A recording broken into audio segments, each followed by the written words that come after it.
இப்ப நாம பார்க்க போற ஸ்லோகம் ஒழுக்கத்தை, வாழ்க்கை தரத்தை, நேர்மையை கடைப்பிடிப்பதற்குத்தான் உபதேசிக்கிறது.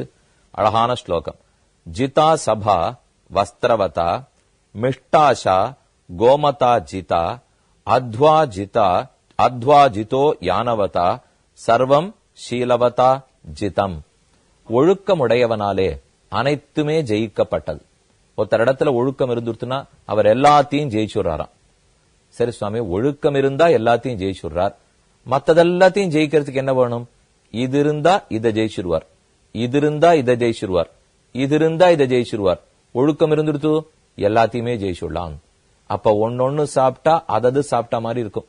இப்ப சக்கரை பொங்கல் சாப்பிட்டா அதுவா இருக்கும், புளியோதரை சாப்பிட்டா காரமா இருக்கும், அதே புளியோதரை சாப்பிட்டா புளிப்பா இருக்கும், வேற ஏதாவது சாப்பிட்டோம்னா இனிப்பா இருக்கும், இன்னொன்னு சாப்பிட்டா கைப்பா இருக்கும், இப்ப முறுக்கு சாப்பிட்டோம்னா கரகரான்னு இருக்கும். பகவானையே சாப்பிட்டுட்டா அப்படின்னா பக்தினால பெருமாளை நன்னா அனுபவிச்சோம்னால் அவருக்கு ஆராதனை பண்றோம், அவருடைய நாம சங்கீர்த்தனத்தை பண்றோம் அப்படின்னுட்டா புளிப்பு, கைப்பு, இனிப்பு, காரம் என்னென்ன உண்டோ எல்லாமே சாப்பிட்டதாயிடுறது இல்லையோ. பகவன் நாமத்தை சொன்னா அனைத்து அனுபவமும் கிடைச்சுப்படுறதே. சுவாமி, நிஜமாவே வயிற்றுல பசிக்காதா? நாமத்தை சொல்லிவிட்டா எல்லாம் சாப்பிட்டது ஆயிடுமான்னா ஆழ்வார் அப்படித்தான் சொல்றார். அந்தனக்கவை பட்டினி நாளே உண்ணானாள் பசி ஆவதொன்று இல்லை. நான் என்னைக்கு சாப்பிடாத இருந்தேனோ அன்னைக்கு எனக்கு பசியே இல்லை, அது கூட சமாளிச்சிருவேன். ஏகாதசி அன்னைக்கு அவர் பட்னியே இல்லையா. ஆழ்வார் என்னைக்கு பட்னின்னு சொல்றார்?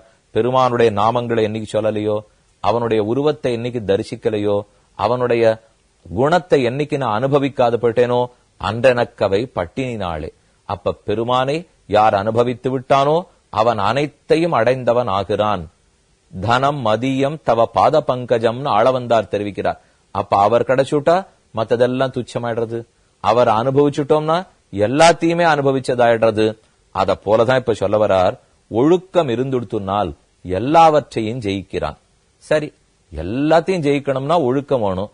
ஒன்னொன்ன எதை வச்சுன்னு ஜெயிக்கலாம்? ஒரு 3 உதாரணம் சொல்றார். ஜிதா சபா வஸ்திரவதா, நல்ல ஆடை புனைந்தவனாக இருந்தால் சபையை ஜெயித்து விடுகிறான்.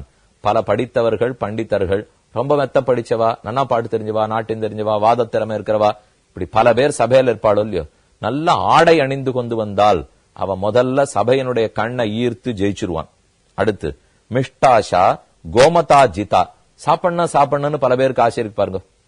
இன்னும் இதை சாப்பிட்டா தேவையேன்னு நாக்க கட்டுப்படுத்த முடியல சுவாமி, வயசாச்சு, 70-80 ஆச்சு, ஆச்சே எல்லாம் சாப்பிட்டு முடிச்சுட்டோங்கிற எண்ணம் வரல, இன்னும் இதை சாப்பிடாது போட்டோமே அதை சாப்பிடாது போட்டோமே நினைச்சுக்கிற இல்லையோ. ஒரு நாள் கோவிலுக்கு உற்சவத்துக்கு போயிருக்கணும், போனா காஞ்சிபுரத்துல தனியா குடல் இட்லி கொடுப்பா, ஓஹோன்னு புளியோதரை கொடுப்பா, வடை கொடுக்கறா, என்னமோ சக்கரை பொங்கல், க்ஷீரான்னம், க்ஷேமத்தளிகை, ஷீரா எத்தனை கொடுக்கறா. காஞ்சிபுரத்துக்கு போனா நிறைய, திருப்பதிக்கு போனோம்னா லட்டா கிடைக்கும். நான் ஒண்ணு போயிருக்கணும், என்னமோ திடீர்னு மழை பெஞ்சு கொடுத்து அன்னைக்கு பெருமாளை சேவிக்கிறதுக்கு என்னால் போக முடியல. இன்னைக்கு சேவையை இழந்து விட்டேனே, தரிசனத்தை விட்டுட்டேனேன்னு வருத்தப்பட்டுக்கணும் இல்லையோ. ஒரு சாமிகிட்ட பேசியிருந்தேன், அவர் சொன்னார், இழந்தே போயிட்டேன் இன்னைக்கு, கடைசியில காஞ்சிபுரத்துக்கு போக முடியல, திருப்பதிக்கு போக முடியல, ஒன்னும் சேவிக்கல. சரி, வேற ஏதோ நிஜமா ரொம்ப வருத்தப்பட்டு பெருமாள் சேவை இழந்துட்டமேன்னு சொல்றாரு போல இருக்குன்னா, இல்லையா அந்த சீராவை சாப்பிடணும் 3 நாளா நினைச்சிருந்தேன், கடைசியில அந்த கேசரி இல்லாத படுத்து அப்படின்னு அவர் சொல்லுண்டார். பெருமாள்ங்கிற கேசரி இவருக்கு வேண்டாம் போல் இருக்கு. கேசரினா சிங்கம்னு அர்த்தம் இல்லையோ, சிங்க பெருமாள் நரசிம்மனாகவே பெருமாள் அவதரித்தார். அப்ப அந்த சிங்கம் கேசரி இவருக்கு வேண்டாம், நாம ரவேல பண்ற கேசரியில தான் இவருக்கு ஆசை அதிகமா இருக்கும் போல் இருக்கு என்ன நினைச்சுக்கணும். இப்ப நமக்கே கூட நாக்க கட்டுப்படுத்த முடியாம ஆசை இருக்கு பாருங்க. அந்த ஆசை ஒருத்தனுக்கு இருந்ததுனால், யாருக்கு பசு செல்வம், நல்ல பசுமாடு இருந்து நெய், பால், தயிர் இது நிறைய அவனுக்கு கிடைச்சதுனால் அவன் மேல சாப்பிடணுங்கிற ஆசையை ஜெயித்து விடுகிறான். அப்போ நல்ல ஆடை அணிந்து கொண்டிருந்தால் சபையை ஜெயித்து விடுகிறார். பசுமாடு இருந்துடுத்துனா சாப்பாட்டாசையை ஜெயித்து விடுகிறார். அடுத்து அத்வாஜிதோ யானவதா, யார் கையில வாகனம் இருக்கோ அவர் போற வழியை ஜெயிச்சுடுறான்னுட்டார். திரைகடலோடியும் திரவியன் தேடுன்னு அந்த நாள்ல எழுதி வைத்தார்கள். ஒரு கப்பல்ல ஏறி போறதுக்குள்ள பாடு. கப்பலும் வர்ற காலத்துக்கு முன்னாடி கடலை என்ன நீஞ்சி போயா வியாபாரம் பண்ண முடியும்? இப்ப நம்ம நாட்டுல இது இருக்கு, இன்னொரு நாட்டுல இன்னொன்னு இருக்கு, என்ன மாற்று பண்ட மாற்றெல்லாம் பண்றதுக்கு வழியே கிடையாது இல்லையோ. சரி, கப்பல் கண்டுபிடிக்கப்பட்டது, பண்ட மாற்ற ஆரம்பிச்சது, ஆனாலும் மெதுவா தான் போக முடிஞ்சது. ஆகாய விமானம் கண்டுபிடிக்கப்பட்டது, தாவி தாவி போக ஆரம்பிச்சோம். அது வரைக்கும் ஹனுமாரால மட்டும்தான் தாவி போக முடிஞ்சது. புஷ்பக விமானம் இருக்கவே ராவணன் வந்து தீய காரியத்துக்கு பயன்படுத்தினான். ராமன் சீத்தை அழைச்சுன்னு திரும்ப பரதனை அனுகிரகிக்கிறதுக்காக வேகமா போய் சேர்ந்தார். இப்ப எல்லா இடத்துலயும் பாருங்க, அந்த விமானம் இருந்துடுத்துன்னா வேகமா போறோம். நம்ம கையில ஒரு பைக் இருக்குன்னுட்டா இன்னைக்கு இளம் பிள்ளைகளுக்கெல்லாம் எவ்வளவு வேகம். அது ஆண்களா இருக்கட்டும் பெண்களா இருக்கட்டும், ஒரு 2 வீலர் வாங்கிட்ட உடனே இந்த கிளாஸுக்கு போறா, அந்த கிளாஸுக்கு போறா, அந்த காலேஜ் போறா, இந்த காலேஜ் போறா, என்னென்னமோ கோர்சஸ் எல்லாம் அட்டன் பண்றா, சட்டுன்னு போறா. ஆனா சொன்ன டயத்துக்கு வீட்டுக்கு திரும்பி வந்துடுறா. எல்லாம் நடக்கிறது இல்லையோ. அப்ப வழியை ஜெயிக்கணும்னால் கையில் வாகன வசதி இருக்க வேண்டும். கடைசி பட்சம் கால் வாகனமாவது இருக்கணும் இல்லையோ. நான் ஒரு கால் பங்கு வாகனத்தை சொல்லல, நம்ம காலையாவது நம்மை வகிக்கும் வாகனமாக கொண்டாத்தான் ஒரு இடத்துல இருந்து மற்றொரு இடத்துக்கு போக முடியும். இப்ப 3 ஜெயிக்கலாம்னுட்டார். வாகன வசதி இருந்தால் போகிற வழியை ஜெயிச்சுடலாம். பசு இருந்தால் பசி ஆசையை, சாப்பிடும் ஆசையை ஜெயித்து விடலாம். அதே நல்ல ஆடை அணிந்து கொண்டிருந்தால் சபையை ஜெயித்து விடலாம். நமக்கு தோணும், சுவாமி இதெல்லாம் வாஸ்தவம் தானா, இப்படி எங்கேயான் நம்ம பார்த்திருக்கோமான்னா சொல்றேனே. ஆடை இருந்தால் சபையை ஜெயித்து விடலாம் நம்ம இல்லையோ. இப்ப 2 பேர் கதை சொல்றேன், ஒரு ஆணோட கதை சொல்றேன், ஒரு பெண்ணோட கதை சொல்றேன். ஸ்ரீ பராசர பட்டர், கூரத்தாழ்வானுடைய திருக்குமாரர். ஸ்ரீ பராசர பட்டாரியா ஸ்ரீரங்கேஷ புரோஹிதா ஸ்ரீவத்சாங்க சுத ஸ்ரீமான் ஷயசே மேஸ்து பூயசே என்ன அவரை பத்தின ஸ்லோகம். பெருமாளுக்கும் நம்பெருமாளுக்கும் ஸ்ரீரங்கநாச்சியாருக்கும் தத்து பிள்ளைய போல அவருக்கு அபிமான புத்திரரா அவர். எப்பவுமே ஸ்ரீரங்கநாச்சியார் தன்னுடைய மடியில போட்டு யோசிச்சு பார்க்கணும். ஸ்ரீரங்கநாச்சியார் ரங்கநாயகி தாயார் ஒரு குழந்தைய தம் மடியில போட்டு முதுகல தட்டி வளர்த்திருக்கணும்னால் அப்ப அவருக்கு என்ன பெருமை இருந்திருக்க வேண்டும். ஸ்ரீ ரங்கராஜனும் கமலாதேவியும் தங்கள் கைகளாலே தட்டி தட்டி தூங்க பண்ணிருக்கலாம். திருமண தூண்களுக்கு நடுவிலே தொட்டில் கட்டு பட்டரை தூங்க வைப்பார்களாம். அந்த பராசர பட்டர் எப்பவும் ரொம்ப நன்னா அலங்காரம் பண்ணிப்பார். பட்டு வேஷ்டி கட்டிப்பார், இல்ல நல்ல வெள்ளை வேஷ்டி கட்டிண்டு ஜரிகை எல்லாம் வச்சு பார்டர் போட்ட வேஷ்டி எல்லாம் கட்டிட்டு இருப்பார் போல். அவர் நிறைய சங்கிலி எல்லாம் போட்டுக்கிறார், கையில மோதிரம் எல்லாம் அணிஞ்சிட்டு இருக்கார், கழுத்துல சங்கரி தோடா போட்டுக்கிறார், காதுல காதுகாப்பு சங்க சக்கரம் குண்டலங்கள் எல்லாம் போட்டு இருக்கார். ஓஹோன்னு உட்காந்துதான் உபன்யாசமே பண்ணுவார். ஆனா அவர் சொல்லின்றது என்ன தெரியுமோ, நயனன் சிந்தந்தி சஸ்திராணி நயனந்தஹதி பாபகா நச்சைனம் கிளேதயந்தியாபஹ ந சோஷயதி மாருதா அச்சேத்யோயம் அதாஹ்யோயம் அக்லேத்ய அசோஷயேவச்ச. ஆத்மாங்கிறதான் நித்தியம், சரீரம் அனித்தியம். ஒரு நாளும் உடம்புக்கு நாம் அலங்காரம் பண்ணவே கூடாது, உயர்ந்த ஆடை கூடாது, தங்கத்தில் ஆசை கூடவே கூடாது, பட்டாடை புனையக்கூடாது. எல்லாம் உபதேசம் பண்ணிட்டே இருக்கார். அவரானா நித்தியம் 10 பவுன் போட்டு வரார். பட்டு உடுத்திக்கிறார், பீதாம்பரம் உடுத்திக்கிறார், வெள்ளவட்ட உடுத்திக்கிறார், என்னென்னமோ அரக்கு ஜரிகை பார்டர் எல்லாம் போட்டு உடுத்திக்கிறார். இவ்வளவு நன்ன இவர் மட்டும் இருக்கார். உபதேசம் மட்டும் ஆத்மா நித்தியம் சரீரம் அநித்தியம். ஆத்மாவை பாரு, உடம்ப பார்க்காதே, எதுவும் உடம்புக்கு பரிஷ்காரம் பண்ணாதே, அதுக்கு ஒரு நல்லதும் பண்ணாதேன்னு உபதேசம் பண்ணிருக்கார். கேட்டுண்டே இருந்தவாளுக்கு பொறுமை படுத்து ஒரு நாள் உபன்யாசம் முடிஞ்சு பட்டர் எழுந்திருக்கிறச்சே ஒருத்தர் பின்னாடியில இருந்து கேட்டார், சுவாமி இந்த உபதேசம்லாம் எங்களுக்கு தானா, உமக்கு ஒண்ணுமே கிடையாதா? நீர் இத்தனை ஆடை அணிகலன்களை அணிந்து கொண்டு வருகிறீரே, நமக்கு கூடாது கூடாதுன்னு சொல்றீரே, உமக்கு மட்டும் உடம்பு தாழ்ந்தது இல்லையா, ஆத்மாதானே வசந்தது, நீர் பார்க்க மாட்டீரான்னு கோபிட்டான்.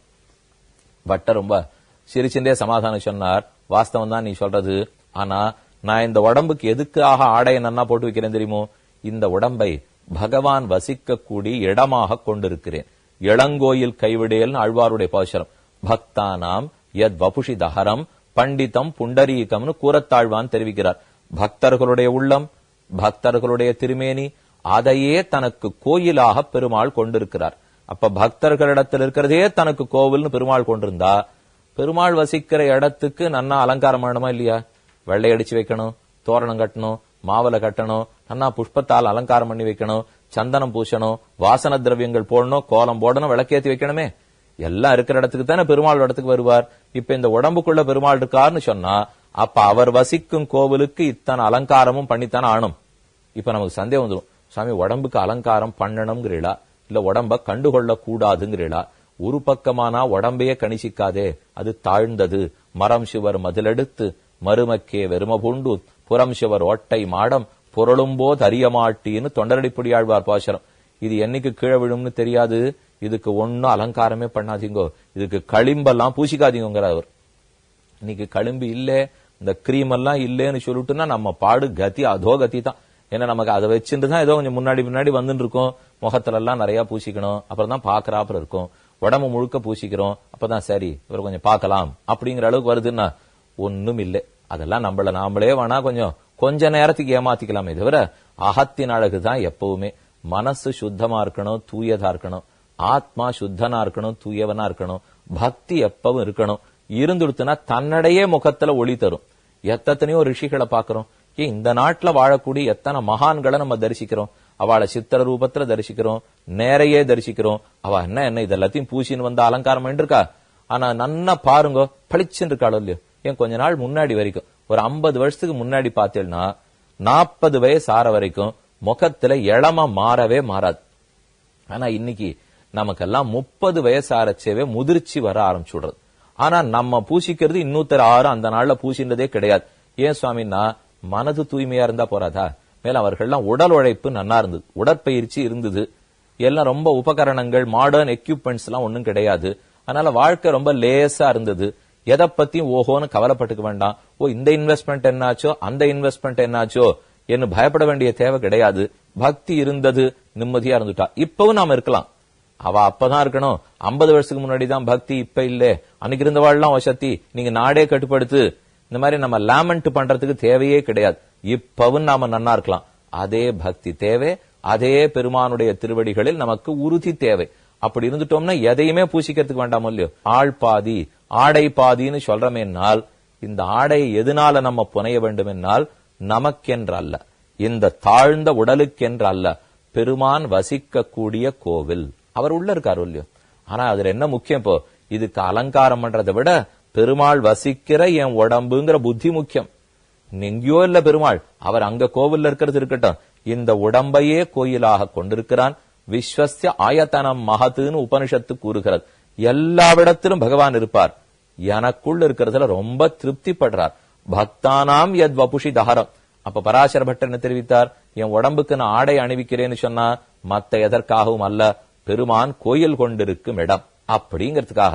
அப்படின்னா அந்த ஆடையை வச்சே அவர் ஜெயிச்சிட மாட்டாரா? அதனாலதான் எல்லாரையும் பட்டர் ஜெயித்து கொண்டே இருந்தார். அப்ப ஆடையால ஜெயிக்கிறான்னு சொன்னால், ஆடை புணர்ந்திருந்தா அவன் வித்வான் பக்தன் அர்த்தம். அது கொண்டு ஜெயிக்கிறார். இன்னொரு கருத்து பாருங்களேன். திரௌபதிக்கு ஆடையின் தேவை ஏற்பட்டது. பெருமாள் திரௌபதிக்கு ஆபத்திலே புடவை கொடுத்தார். சபையே ஜெயிச்சிட்டாரே. அந்த சபையில எத்தனையோ பேர் உட்கார்ந்தாலே. பஞ்சபாண்டவர்களும் இருந்தார்கள், கௌரவர்களும் இருந்தார்கள், பீஷ்மர் துரோணர்கள் முதலான அனைவரும் இருந்தார்கள். ஆனா ஒரு புடவை கொடுத்து அவளை காப்பாற்ற முடியலையோ இல்லையோ. எங்கோர் இந்த கண்ணன் கோவிந்த புண்டரீகாட்சர அக்ஷமாம் சரணாகதாம் என்று திரௌபதி வேண்டியவுடன் அங்கிருந்து ஆடை கொடுத்தான், மானத்தை காத்தான், சபையே ஜெயித்து விட்டான். அப்ப ஆடை புனைந்தவன் சபையை ஜெயிக்கிறார். மிஷ்டாஷா கோமதா ஜிதா. நல்லா பசுமாடு இருந்துருத்துனா நெய் கிடைச்சிரும், பால் கிடைச்சிரும், தயிர் கிடைச்சிரும், மோர் கிடைச்சிரும். என்னைக்கு நீங்க தர்மசாஸ்திரத்தை பார்த்தீங்கன்னு வச்சுங்க, பால், தயிர், மோர், நெய் இதத்தான் வாழ்க்கைக்கு ஆதாரமா சொல்லப்பட்டது. ஏன் அந்த நாள்ல பால் புரட்சி, வெள்ளை புரட்சி எல்லாம் நம்ம நாட்டுல ஆரம்பிச்சு அப்புறம் தானே பால் ஓட ஆரம்பிச்சது. என்னைக்குமே பசுக்கள் நமக்கு ரொம்ப நன்மை செய்யும். அதனுடைய ஒன்னொன்னும் அந்த பஞ்சகவ்யம்னு சொல்றமே, பசு மூத்திரமா இருக்கட்டும், பசுவினுடைய சாணகமா இருக்கட்டும், அது கொடுக்கற பாலா இருக்கட்டும், தயிரா இருக்கட்டும், மோரா இருக்கட்டும், நெய்யா இருக்கட்டும், இதெல்லாம் எவ்வளவு நன்மை பயக்கிறது. அப்புறம் அத்வாஜிதா யானவதா சர்வம். அடுத்து வாகனம் இருந்துடுத்து எல்லாத்தையுமே ஜெயிச்சிட வேண்டிதான். நம்ம வாகனம் இருக்கணும். அது சைக்கிளா இருக்கட்டும், கிராமப்புறத்திலே, அல்லது 2 வீலர்ல ஆரம்பிச்சீங்களோ 4 வீலர்ல போனீங்களோ, இன்னைக்கு எதுவா இருந்தாலும் உடனே வாகனம். பக்கத்து வீட்டுக்கு போய் ஒருத்தர் நலம் விசாரிச்சுட்டு வரலாம். ஏதோ சத்தம் கேட்டுது, அவருக்கு ஏதோ உடம்பு சரியில்லை போல் இருக்குன்னா வண்டி எடுங்கிறான். பக்கத்து வீட்டுல போய் அவருக்கு உடம்பு சரியில்லையான சத்தம் போட்டதுக்கு இவன் கலப்புறதுக்குள்ள அவர் இருக்கணும். ஆனாலும் வண்டியை கிளப்பின்னு போறோமோ இல்லையோ. இது அன்னைக்கே அவர் சொல்லி வச்சுட்டார். இந்த உலகமே வாகனமயமாக போறது. அது இருந்தா தான் இவன் போவான். அதுல போக போக என்ன எடுத்துப்போ, ஒன்று புகை மண்டலம் ஜாஸ்தியா போச்சு, இன்னொரு பக்கத்துல எரிபொருளுடைய விலை அது வேற ஏறிண்டே போறது. எல்லாம் ஒரே பொல்யூஷன், வேற ஒரே நெரிசல். வாகனம் இருந்தா பாதையை ஜெயிச்சுள்ளான்னார். எங்க ஜெயிக்கிறது? பாதை முழுக்க வாகனமாவே இருந்ததுன்னா எந்த பாதையும் ஜெயிச்சிட முடியாது. அவர் சொல்றபடிக்கு அப்ப கொஞ்சமான வாகனம் இருக்கணும் போல் இருக்கு. இல்ல புஷ்பக விமானமா இருக்கணும். விதுரர் அதை ஞாபகம் வச்சுன்னு சொல்லிட்டு இருப்பார். ஏன்னா அது தாராளமா பாதையை ஜெயிச்சுன்னு போயிடலாம். இல்ல ஹனுமார் திருவடிகளை பிரார்த்தித்து நமக்கு பறக்கும் சக்தி இருக்க வேண்டும், ஹனுமானுடைய சக்தி இருக்க வேண்டும். ஆக இங்க சொன்னது இப்படி ஒன்னொன்ன வச்சுட்டு ஒன்னொன்ன ஜெயிக்கலாம். சர்வம் சீலவதா ஜிதம். ஒழுக்கம் இருப்பவன் அனைத்தையும் ஜெயித்து விடுகிறான். ஜெயிப்போம். இனி நாம் அடுத்த நாள் சந்திக்கும் போது ஒழுக்கம் அனைத்தையும் ஜெயிக்க வைக்கும்னு சொன்னோமே, அந்த ஒழுக்கம் அவ்வளவு முக்கியமா? அது பேடுத்துன்னா என்ன ஆகும்? ஒழுக்கம் இருக்கிறவனுக்கு என்ன புகழ் இருக்கும்? ஒழுக்கம் இல்லாதவனுக்கு எப்படி புகழற்று போகிறான்? காத்திருந்து கேட்போம்.